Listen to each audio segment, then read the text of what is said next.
قال الذين غلبوا على أمرهم لنتخذن عليهم مسجدا.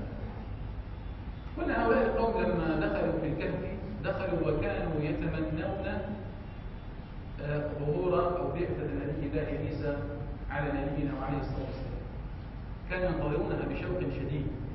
فلما دخلوا إلى الكهف كان قومهم على دين الوثنية وعبادة الأوثان والأصنام وعبادة غير الله عز وجل، فلما دخلوا إلى الكهف ناموا تلك النومة، فلما استيقظوا كان نبي الله عيسى قد بعث ورفع، كان قد بعث ورفع.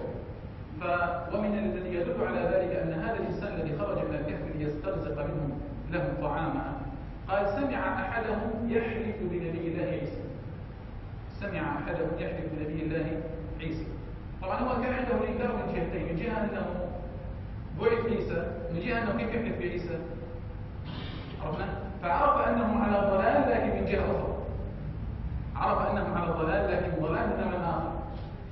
ضلال ليس ضلال الأوثان، وإنما ضلال الشرك وتعظيم القبور وتعظيم الأولياء والأنبياء والإطراء بهم ورفعهم إلى أعلى الدرجات. وهذا هو حال النصارى. قال عليه الصلاة والسلام لعن الله اليهود والنصارى اتخذوا من قبور أنبيائهم وصالحيهم مساجد. لذلك لما دخل هؤلاء القوم إلى الكهف وعم الله عليهم قال الذين غلبوا على أمرهم، يعني الذين تنازعوا طبعا في الموضوع ماذا نفعل فيهم، نتركهم ولا نذهب عنهم ولا نضع شاهدا حتى نعرف مكان الكهف ولا.